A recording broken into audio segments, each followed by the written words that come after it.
Boa noite, irmãos, em nome do Senhor Jesus Cristo. Podemos ter o privilégio, mais uma vez, poder entrar em sua presença, sabendo que quem mancha é o mundo, o pecado, mas o crer tira as manchas. O crer tira as manchas. Pecado é incredulidade, pecado é mancha, mas o sangue de Jesus Cristo nos lava e nos purifica de toda incredulidade, de todo pecado. Podemos caminhar sem mancha.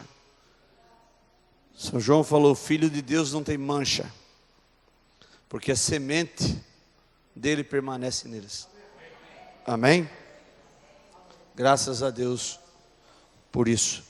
Eu quero tomar um texto em 1 Reis capítulo 17, a partir do versículo 8, para nós meditarmos um pouco antes de nós virmos orar nessa noite, colocar nossas petições. Saber que Jesus falou, se vós estiveres em mim e minhas palavras estiverem em vós, pedirei tudo o que quiserdes e vos será concedido. Então, quando nós podemos nos encontrar nessa condição, disse o profeta, não é mais nós orando, é Jesus orando, é Jesus intercedendo. Quando você estiver na condição de São João 15, verso 7, se vós estiveres em mim, minhas palavras estiverem em vós, pedirei tudo o que quiserdes e vos será feito. Amém?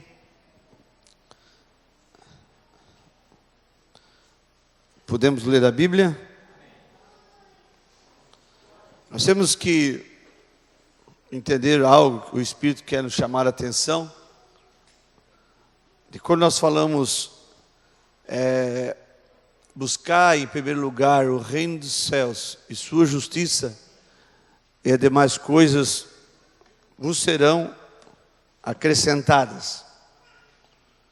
Quando se fala em buscar o reino dos céus, é você estar buscando os interesses de Deus, colocando Deus em primeiro lugar. Tem coisas que Deus reservou que Ele não pode fazer por Ele. E tem coisas que nós não podemos fazer por nós. Tem coisas que Deus, Ele quer fazer, mas Ele tem que ter um corpo para fazer. Ele não pode fazer como espírito. Como espírito Ele não pode fazer. Por exemplo, como espírito Ele não pode pregar o Evangelho. Simplesmente como luz, Ele tem que ter carne humana. Ele tem coisas que só você pode fazer por Ele. É igual o marido e a mulher. Tem coisas que só o esposo faz por ela, mas tem coisas que só ela pode fazer por ele. Mas ninguém mais pode fazer. Tem milhares de denominações aí, ó. Jesus faz muitas coisas por eles, mas tem coisas que só sua amada esposa pode fazer por ele. E nós temos que entender isso claramente. A hora que nós passarmos a entender isso com revelação, então, tudo que você pedir, lhe será concedido. Tudo, porque Deus, Ele não é um homem para brincar com palavras, ficar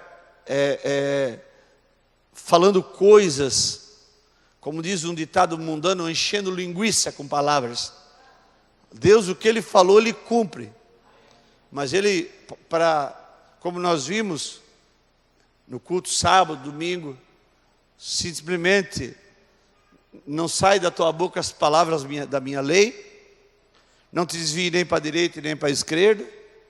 Se tão prudente te manter neste caminho, nada se susterá no teu caminho, nada pode parar diante de ti. Como nós vimos claramente, demônio algum tem força contra os filhos de Deus. Ninguém pode vencer a igreja. O único que nos vence é os nossos próprios erros. É a falta de condição de deixar Deus nos usar. Não pense que você é inteligente. Você não é inteligente. Deus não não veio à terra buscar um povo inteligente segundo o mundo. Ele veio buscar um povo que ama a sua palavra e crer. Porque a nossa cabeça, nós não chegamos a lugar nenhum. Com a nossa cabeça, o máximo que nós conseguimos é nos ajuntar a uma igreja e tomar uma carteirinha de membro. O poder do conhecimento de letra não nos leva a nada. Não nos leva a nada. Só nos torna incrédulos. Mas quando nós podemos tomar a palavra e crer nela por revelação e saber que Deus é poderoso para cumprir aquilo que Ele falou, isso é confiança em Deus. Tem um mistério, tem um segredo, eu quero chegar a isso um pouquinho nessa noite, sobre obediência, obedecer. A chave do cristão, a vitória do cristão, está tudo numa palavra: obedecer. Essa é a nossa vitória. Não importa o que tiver pela frente, se nós tivermos o entendimento de obedecer o que Deus disse, porque quando nós obedecemos, nós cremos naquilo, então eu vou obedecer. Você só pode obedecer quando você crê. Se você não crê, você não obedece. E isso é uma chave para todas as coisas. E quando nós podemos segurar essa chave na mão, então nada vai se suster no nosso caminho. Então você vai pedir tudo o que você quiser e vos será feito. Como tu pediu? Vamos ler a Bíblia? Então veio a ele a palavra do Senhor dizendo, a ele quem? A Elias: levanta-te e vai a Serepta, que é de Sidom, e habita ali. Eis que eu ordenei ali a uma mulher viúva que te sustente. Observe, Elias já tinha sido alimentado por corvos, mas agora Deus tinha ordenado uma viúva para o alimentar. Eu já preguei aqui sobre as 3 etapas, Elias e as 3 etapas da comida oferecida. Aqui na segunda etapa, agora ele está sendo alimentado por uma viúva. Ele primeiro foi alimentado por corvos, depois ele foi alimentado por uma viúva, e na terceira etapa ele foi alimentado pelo anjo do Senhor. Agora, então veio a palavra do Senhor dizendo, levanta-te, vai a Serepta, que é de Sidom, habita ali, e eis que ordenei a uma mulher viúva que te sustente. Deus não falou, eu pedi para ela, eu vou ver se eu consigo convencer ela, vai para lá que eu vou na frente conversar. Deus falou, eu tenho ordenado ela. Eu quero que você observe, você não crê porque você achou que deve crer em Elias. Deus te ordenou desde antes da fundação do mundo para crer nessa mensagem. É diferente disso. Então ele se levantou e foi a Serepta, e chegando à porta da cidade, eis que estava ali uma mulher viúva apanhando lenha. E ele a chamou e lhe disse, traze-me, peço-te, um pouco de água que beba. E indo ela a buscá-la, ele a chamou e lhe disse, traze-me agora também um bocado de pão na tua mão. Porém ela disse, viva o Senhor teu Deus, que nem um bolo tenho, senão somente um punhado de farinha numa panela e um pouco de azeite numa botija.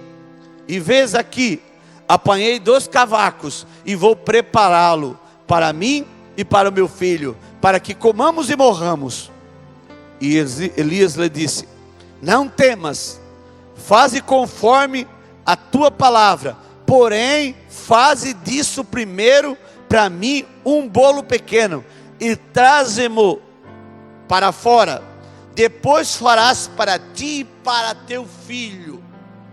Dê primeiro ao reino de Deus. Busque primeiro o reino de Deus, depois faz para ti.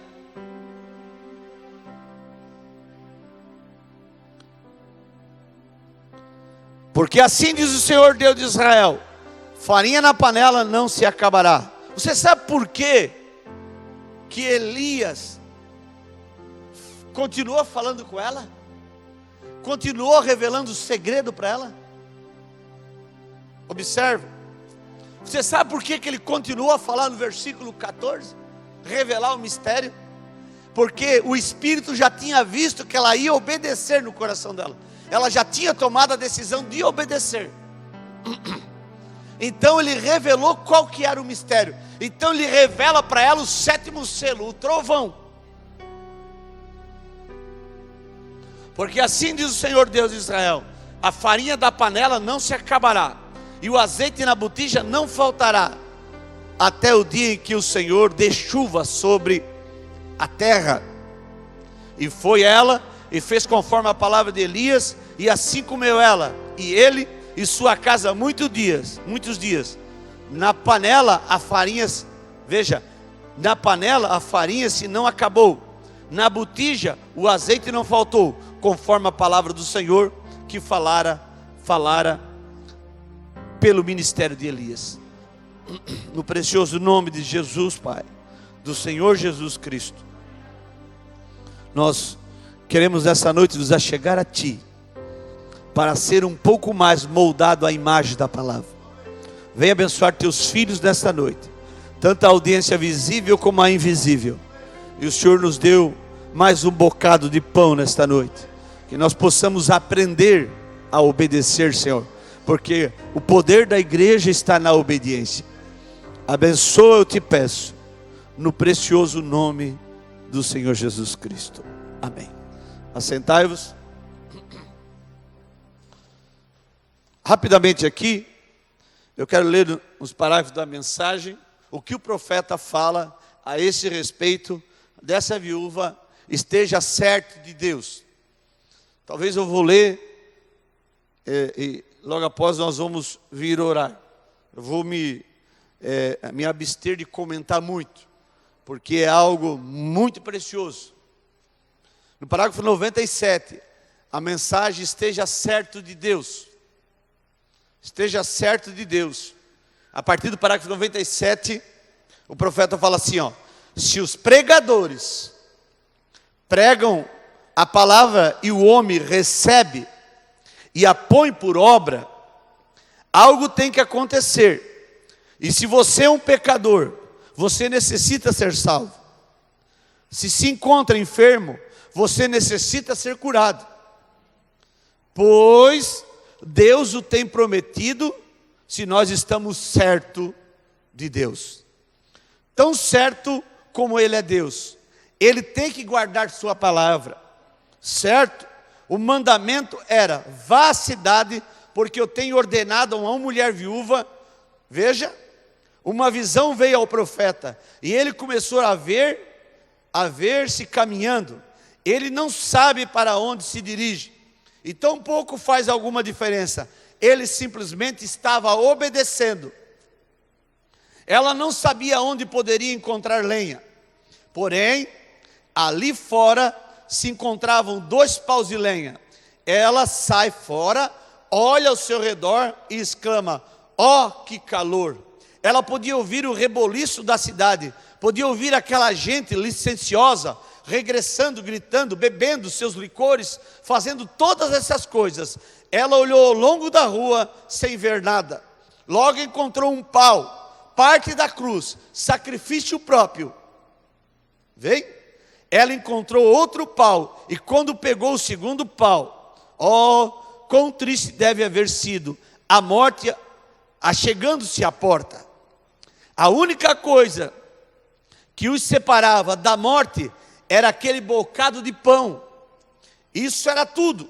Porém, em algumas ocasiões, é exatamente em meio da tristeza é que podemos ouvir a voz. Depois que havia recolhido o seu segundo pau e se encaminhado para a sua casa, uma voz chegou até a porta que dizia: rogo-te que me tragas um pouco de água. E ela se voltou para olhar, sustentando em suas mãos os cavacos, tendo já amassado a farinha e o azeite.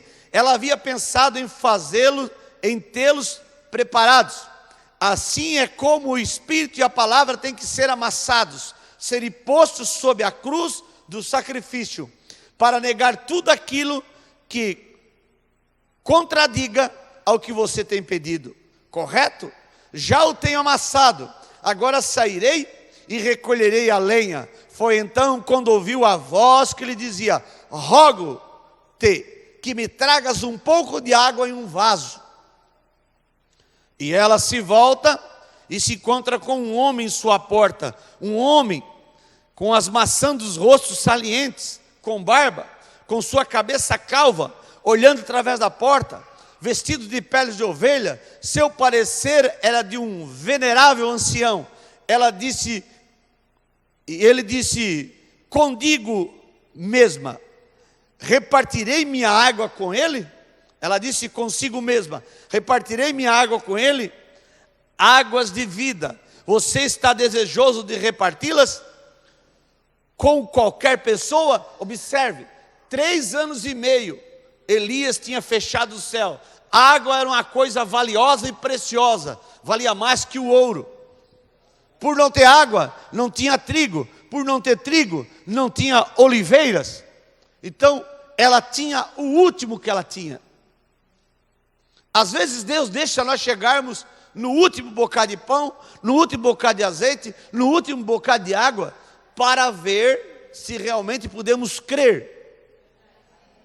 Porque nós queremos ter a coisa armazenada antes para nós crer. Com Deus não é assim. Com Deus Ele te deixa viver a cada dia por uma porção de cada dia.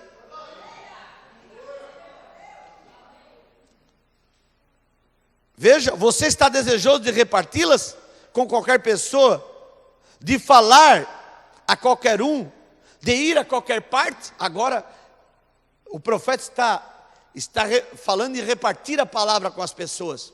Ou nós recebemos a palavra e queremos ir para casa, nos enfurnar em casa e ficar deleitoso, porque nós temos os mistérios da abertura da palavra, nós temos vida eterna, e eu estou salvo e tudo bem. Não me importa os outros. Não, buscar o reino de Deus faz parte da palavra. E o reino de Deus é dado, a palavra é dada para nós nos multiplicarmos. Tendo em vista que a morte veio porque Adão não obedeceu isso, crescer e multiplicar. Ele foi fazer conforme sua mulher pregou para ele, mas ele não obedeceu o crescer e multiplicar da palavra. Mas agora Deus veio a nós, abriu aquilo que Adão perdeu para nós, tem falado: crescer e multiplicai. Não pensa que é só encher a casa de filhos naturais. Não. Amém? Senhor, permita-me um momento. Enquanto ela regressa com a lenha, a voz ressoou novamente dizendo: rogo-te que com a água tragas também um bocado de pão na tua mão. Pão da vida, água de vida, seriam de vida? Tão logo que se terminasse isso, ela morreria.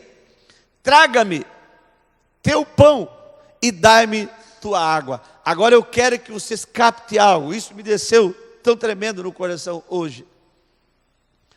Elias tinha o poder de multiplicar o pão, mas água, farinha e azeite quem tinha era a viúva. Vocês podem entender isso? Ela tinha algo que ele queria, o pão que ele queria, o azeite que ele queria, mas ele tinha o poder para multiplicar o que ela precisava. Isso quer dizer que uma parte estava com ela e a outra parte estava com o ministério de Elias. Quando os dois se juntaram e puderam ter uma unidade, o espírito de Elias se uniu com aquela mulher, então eles tinham o poder de vida eterna, o poder de sobrevivência, o pão da vida e a água da vida. Observe. Vamos pensar aqui um pouquinho. O poder que ele ia dar para ela para multiplicar o que ela tinha. Porque muito bem Deus podia levar ele para um canto, falar: Elias, fala a palavra, e vai aparecer pão, e vai aparecer água para ti, tudo que tu precisa vai ter. correto? Mas lá havia uma mulher viúva, que é o tipo da igreja, que cria, disse o profeta, que ela não tinha se dobrado os seus joelhos para os profetas de Baal, para os profetas de Acera. Ela cria no único Deus, só que ela, observe, ela estava sofrendo, ela ia sofrer as consequências do pecado do mundo, do pecado de Jezabel e do pecado de Israel. Mas Deus não deixou ela perecer embaixo da maldição que ele tinha falado pela boca de Elias. A mesma boca de Elias que fechou os céus na cara de Acabe, foi a mesma boca de Elias que foi lá cuidar dela. A mesma boca de Elias que amaldiçoou o sistema, falou que denominação é morte, jogou julgamentos sobre Jezabel, sobre Acabe, sobre cada sistema. A mesma boca de Elias saiu uma profecia para multiplicar o pão para uma viúva. Uma viúva que o mundo está morto para ela, que o sistema está morto para ela. Ela inteiramente está sujeita à palavra. Você pode crer nisso? Ela recordou sua tristeza. Parágrafo 106. Traga-me teu pão e dai-me tua água, que podemos encontrar aqui. O que isso nos ensina? Buscai primeiro o reino de Deus e sua justiça, e todas as demais coisas nos serão acrescentadas. Traga-me um pouco de água e um bocado de pão. Isso me faz reportagem quando Davi estava lá na sua tenda, lá em cima do monte. Ele olhava e contemplava o poço de Jacó lá embaixo em Belém. E 24 quilômetros de filisteus cercando a cidade. Ele falou assim: ah, quem me dera de eu poder beber um bom gole daquela água. Naquele exato momento, 3 homens, soldados de Davi, 3 gentios, estavam passando perto da tenda e ouviu o clamor do rei. Eles não falaram nada. Um olhou para o outro e se comunicaram, desembainharam a espada e falou: o rei quer beber água, mas ele quer daquele poço. Eu falei: ô rei, tem tanta água aí na tenda. O senhor quer criar problema para nós, né? Mas Davi queria beber água daquele poço. Não é qualquer poço que o Senhor Jesus quer beber água hoje.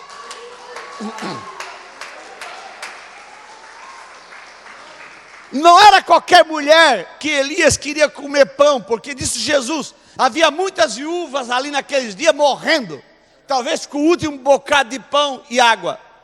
Mas foi para aquela Serepta de Sidom. Ela era uma gentia. As viúvas de Israel estavam morrendo de fome e sede, mas aquela gentia, aquela igreja gentia, era a qual Deus enviou Elias. Quantos leprosos havia em Israel nos dias de Amã?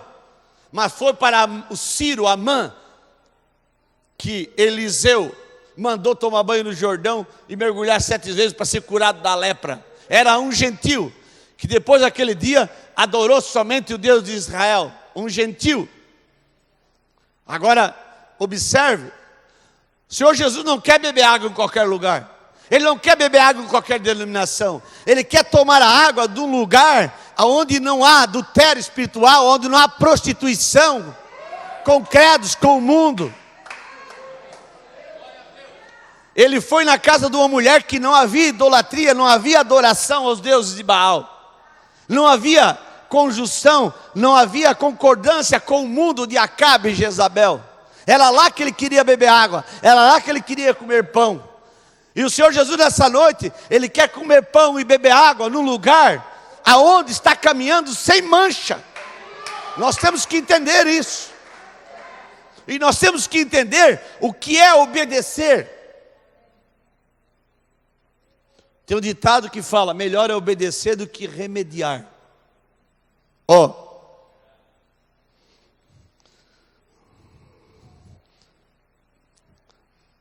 Aleluia. Ela recordou sua tristeza, por certo disse: Senhor, algo como isso Você é uma pessoa diferente do que eu havia visto. Quando você fala, você parece estar certo do que está dizendo. Porém, eu não tenho suficiente farinha, apenas tenho um punhado de farinha.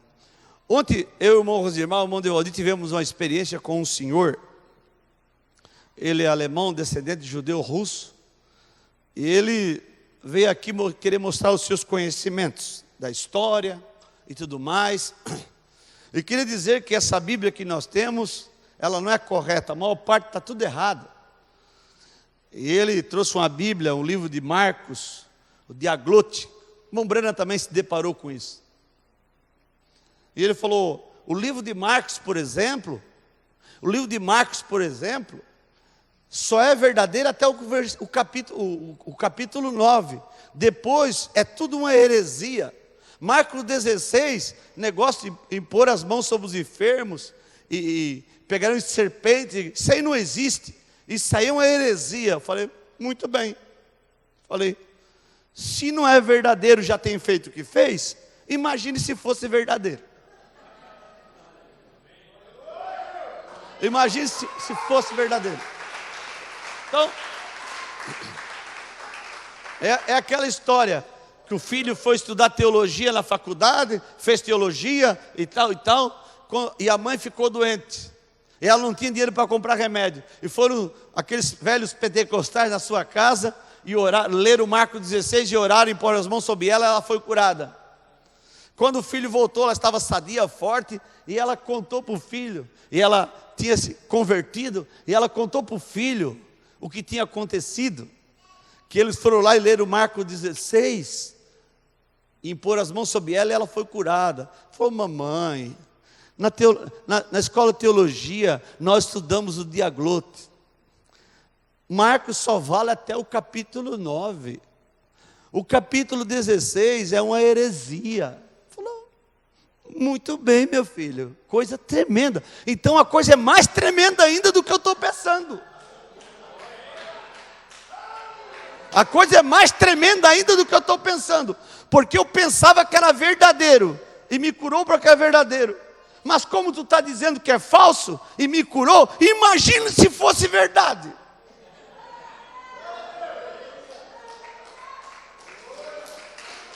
Imagine se fosse verdade.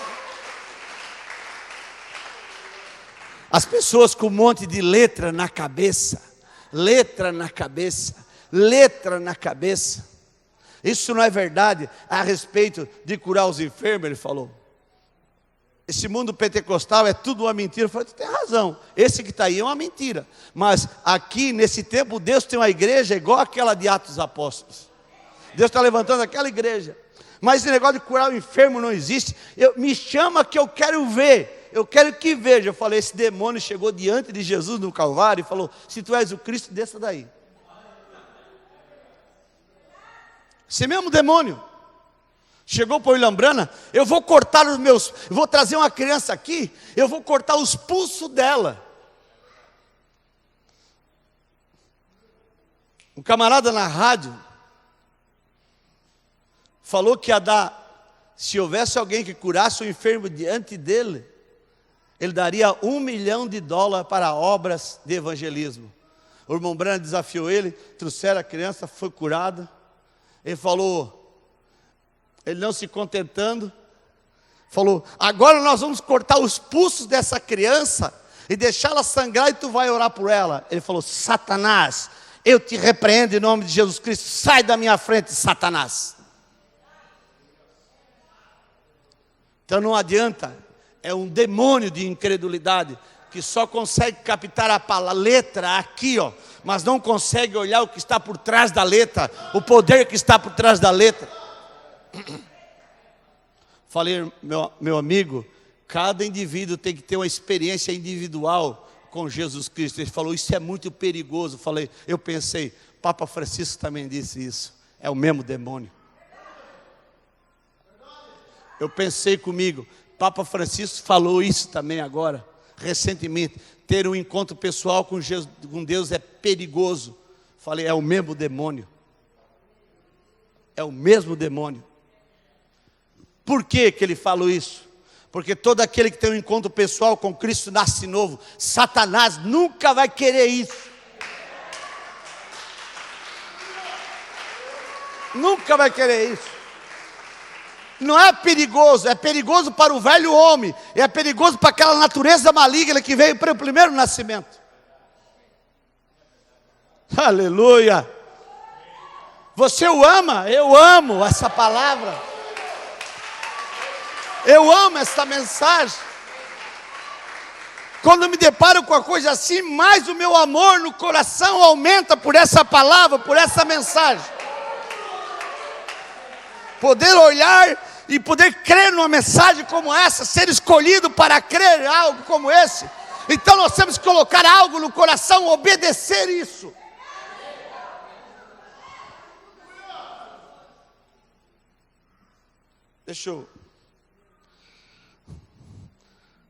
Deixa eu voltar aqui. Falei que eu não ia comentar muito, mas não tem como o coração não ficar incendiado. Aleluia. Aleluia.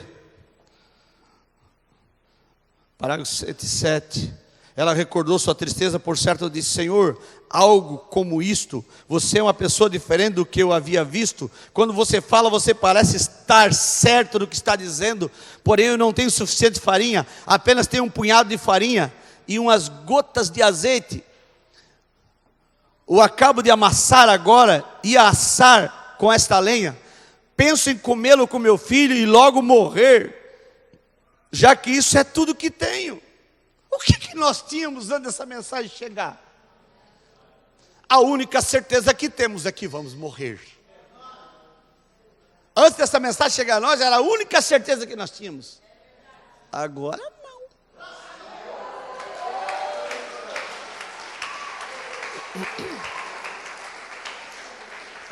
Logo que ouvimos, logo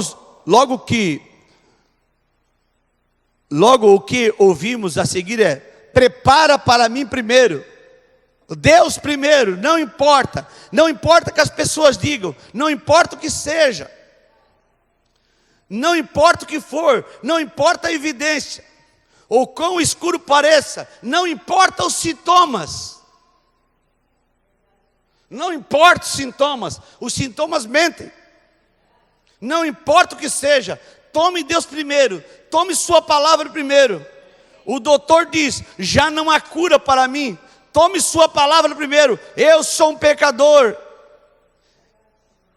empedernido, sou uma prostituta, sou um jogador, sou um bêbado. Seja primeiro a palavra de Deus. Se vossos pecados forem como escarlata, se tornarão brancos como a neve. Se for o vermelho como o carmesim, se farão brancos como lã. Deus é primeiro. Vai, traga um bocado de pão primeiro. Traga-me tudo que tens. Estará você disposto a colocar tudo em suas mãos? Minha vida, tudo que sou. Eu tenho 50 anos. William Branas, estarás disposto a entregar, a te entregar a mim?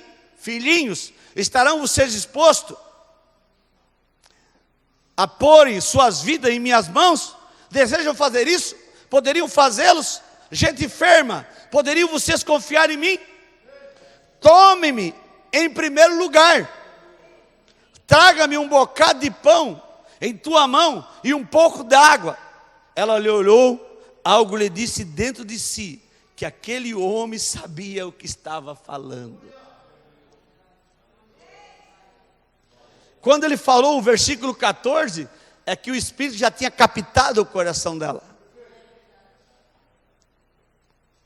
Vejam, este homem sabe do que está falando. Deus conhece os seus. Minhas ovelhas conhecem minha voz.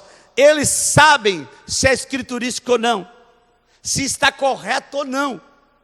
Ela decidiu obedecer. Isso é o que você deverá fazer. E no momento em que ela escolheu obedecer o que o profeta dizia, então um trovão saiu dos céus que quase todo homem podia havê-lo ouvido. Há um trovão que sai da voz do profeta, que cada pecador, cada pessoa enferma nela ouvir assim diz o Senhor. Quanto anelamos ouvir isso, como as pessoas se assentam em frente à minha casa para dizer: venha à minha casa, minha filha tem isto ou aquilo, meu pequeno filho, meu aquele, simplesmente diga a palavra. Como poderia você dizê-la antes que viesse da sua boca? Se você o fizesse assim, esse seria então você quem estaria falando. Porém, o que eles desejam ouvir assim diz o Senhor. Ela saiu daquelas grades, porque ela estava obedecendo, porquanto aquela tristeza se quebrou. Assim diz o Senhor: a farinha da panela não se acabará, nem se diminuirá o azeite da botija, até aquele dia em que o Senhor dará chuva sobre a face da terra. Que consolo! Ela preparou a torta, entregou ao profeta, e logo regressou e assou outra para ela e para o seu filho. Agora eu quero que vocês captem algo aqui para nós irmos orar nessa noite. Ela preparou outra para ela e seu filho, de tal maneira que comeram e beberam o suficiente como nenhum outro naquela terra. De onde saía isso? Cientificamente, diga-me, de onde saía esta farinha? De onde estava saindo esse azeite? Como fez para conseguir aquilo naquele frasco? Ela vertia aquilo cada dia. Você acha que Deus, depois que ela obedeceu, Deus já encheu o pote? Ela foi lá, raspou o último da botija do azeite, raspou o último da panela da farinha, olhou e não tinha mais nada. Ela falou: acabou. E Deus permitiu aquilo. Porque ela chegasse lá e já tivesse a botija cheia, a coisa funciona mesmo. Mas era uma questão de fé a cada dia. Ela rapou o último da farinha, rapou o último do azeite, foi lá e fez.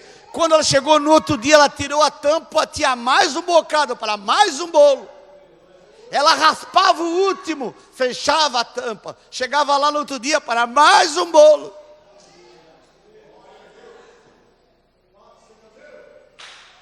Amém? Porém, no dia seguinte, quando ela regressava, ali estava novamente. De onde vinha? Tome Deus em sua palavra, esteja certo de Deus, Ele é o Criador. Possivelmente você tem perdido sua saúde, possivelmente você tem perdido o companheirismo. Tome a Deus em sua palavra, esteja certo de que Ele é Deus.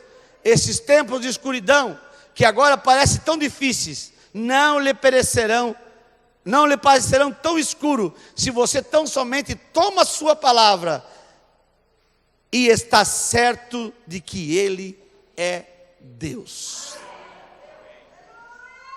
Vamos nos colocar de pé. Vamos vir à frente nessa noite. Esteja certo de que Ele é Deus, esteja certo com Deus. Lembre-se, há um milagre, há um poder.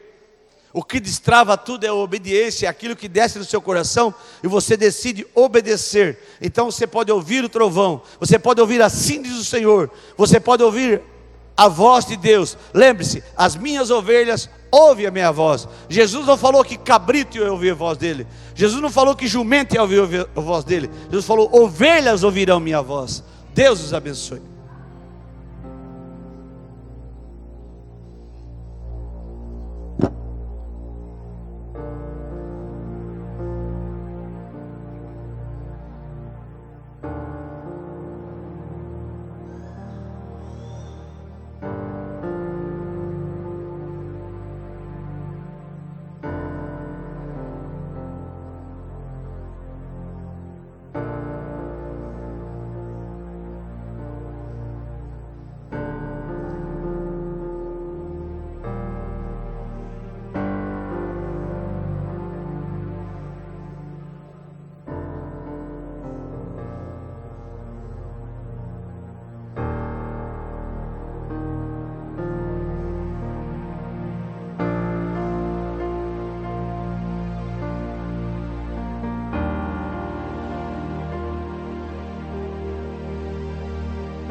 Graças a Deus. Louvado seja o nome do Senhor Jesus Cristo. Vamos nos colocar de pé. O irmão Jean lembrou de algo muito bem lembrado aqui, a respeito de um testemunho no livro 1, do sobrenatural, o rapaz e sua privação. E eu tinha lido isso aqui, mas não lembrava mais. O irmão Jean mandou aqui para nós ler, seria bom ler isso agora. Em uma manhã na igreja, o Dr. Davis contou uma história de quando ele era jovem. Havia um certo infiel que confundia os propósitos da cruz por onde passava, indo de igreja em igreja, desafiando a fé dos cristãos a severos testes. O Dr. Davis o ouviu em uma grande reunião em Memphis, no Tennessee. O homem leu Marcos capítulo 16, onde Jesus disse: esses sinais seguirão os que crerem. Em meu nome expulsarão os demônios, falarão novas línguas e pegarão nas serpentes. E se beber alguma coisa mortífera, não lhes fará dano algum. E porão as mãos sobre os enfermos e os curarão.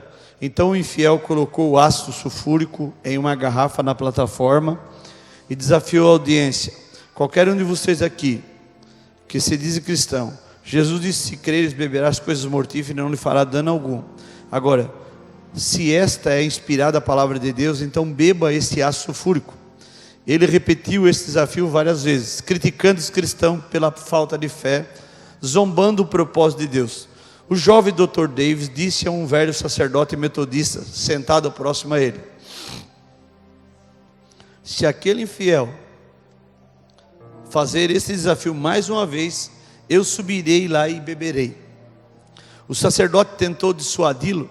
Este homem está simplesmente atirando contra a sua própria cérebro. Deixe-o em paz, filho. A Bíblia diz: não tentarás o Senhor teu Deus. Mas Davis estava determinado: não, eu não deixarei em paz. Eu não o deixarei em paz.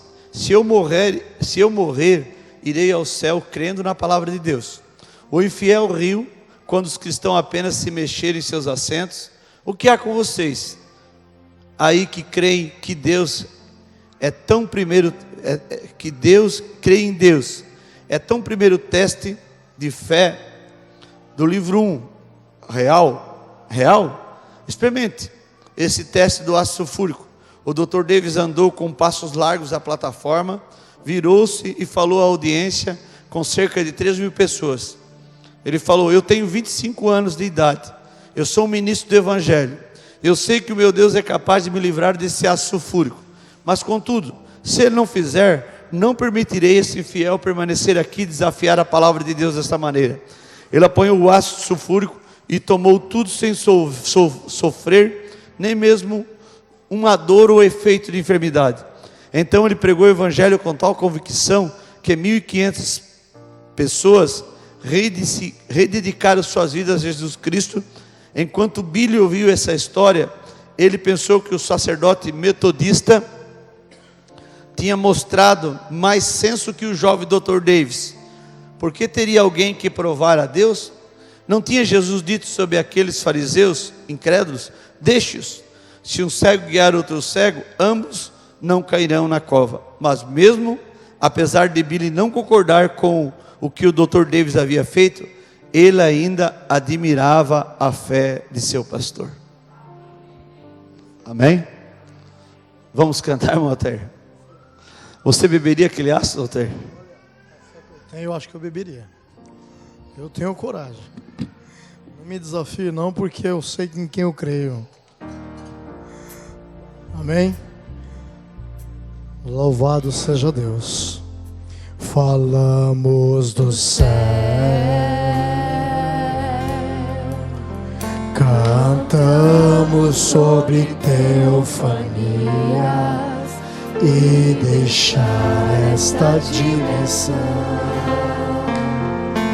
anelando nosso novo corpo, mas devo pagar o preço, que não é riqueza nem ouro, tudo que tenho em minha vida vem a moldar Senhor, minha vida te dou, o preço pagarei para estar mais perto de ti. Desejo morrer em plena rendição, deixando tudo no altar. aleluia, para ser mais como tu, o preço pagar. Minha vida te dou, minha vida te dou, o preço pagarei para estar mais perto de ti. Desejo morrer em plena rendição, deixando tudo no altar para ser mais como tu, o preço pagarei.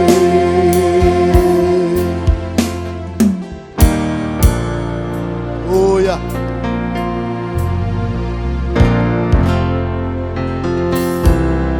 Doce Espírito Santo, vem agora me encher, afaste tudo que faça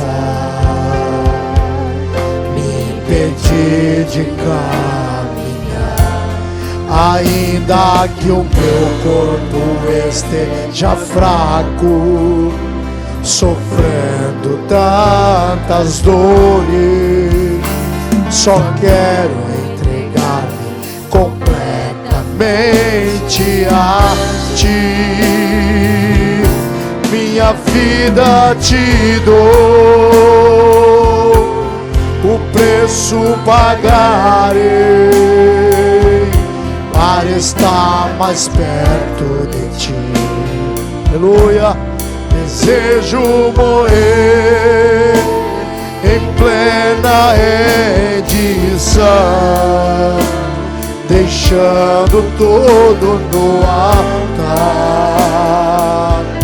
para ser mais como tu,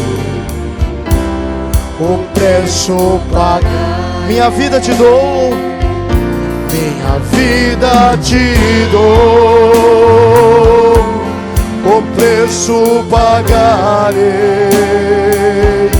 para estar mais perto de ti. Desejo morrer em plena rendição, deixando tudo no altar para ser mais como tu, o preço pagar. Sabemos que na morte, sabemos que na morte está a vitória. Sim, valerá a pena quando eu chegar na glória. Senhor, toma toda minha vida, minha vida te dou, o preço pagarei para estar mais perto de ti. Aleluias! Desejo morrer em plena rendição,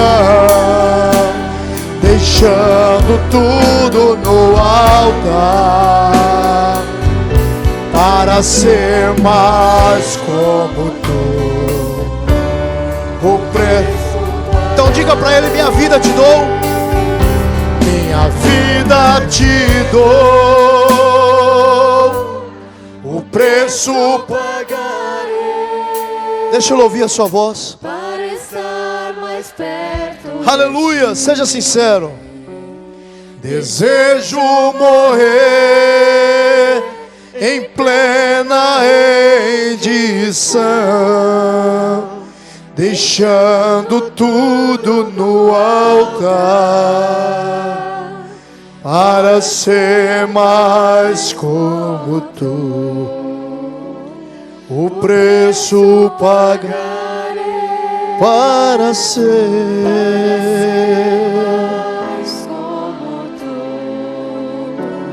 O preço pagarei para ser.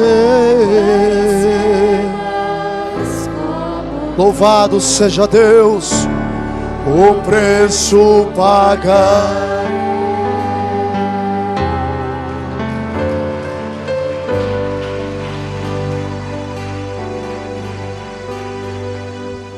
Amém. Irmão Anderson pede oração por sua tia Ana Maria, que fará uma cirurgia devido a câncer de mama. Também a irmã Sara testifica a sua cura. Ela chegou com muitas dores no culto e agora está perfeitamente bem. Amém. Graças a Deus. Irmãos que estiverem em conexão conosco, irmão Pedrão, Curitiba, Paraná. Também irmão Genésio, Curitiba, Paraná. Irmão Rony, São Paulo. Irmã Tatiana e família, Jaraguá do Sul. Irmão Marcos e irmã Diana de Parelhas, Rio Grande do Norte. Também irmão Ricardo e família, Xerederum. Também irmã Idene, Joinville, Santa Catarina. Pedido de oração. Irmão Juninho pede oração por aquisição de um imóvel. Amém. Vamos botar o pedido do irmão Juninho também, juntamente com o irmão Anderson, que pede por sua tia Ana Maria, que passará por uma cirurgia de câncer de mama. Sempre lembrando que o poder que cura esse câncer é o mesmo que tirou a dor da irmã Sara. É o mesmo poder. Amém? Vamos orar então. No nome de Jesus, Pai, no nome do Senhor Jesus Cristo, nós queremos colocar diante do Senhor a irmã Ana Maria, a senhora tia do irmão Anderson, que passará por cirurgia de câncer de mama. Que o Senhor possa dirigir as mãos desse médico, tomar controle, Pai, e esse poder maligno do inferno, que seja completamente dissipado. E esta irmã, eu não a conheço, mas Tu a conheces, que possa saber que Tu és Deus, que o Senhor é o único, e que a Tua mão de misericórdia, o poder de Isaías 53, visite ela nessa cirurgia, em nome de Jesus. Queremos colocar também o pedido do irmão Juninho, Pai, diante do Senhor. Ele pede pela aquisição de um imóvel, que o Senhor possa dirigir todas as coisas, tomar controle, Pai. Abençoa, Senhor, essa necessidade do Teu filho. Nós oramos em nome de Jesus. E também que o Senhor despede essa igreja em paz agora. Que o Senhor nos ensinou nessa noite e continue nos ensinando sobre o poder da adoração e da obediência. Senhor, o grande poder da igreja está na obediência e em estar e viver pela palavra. Então ajude-nos a entender isso, Senhor. Obediência. Esse é o poder da vingança da igreja. Pois então, que o Senhor vindique isso em cada coração. E abençoe agora o retorno dos Teus filhos ao lar. Nós entregamos cada um aos Teus cuidados. No precioso nome do Senhor Jesus Cristo. Amém. Abençoe um ao outro. Dê um abraço fraternal no teu irmão. E deixamos o santuário em ordem. Em nome do Senhor Jesus Cristo. Amém.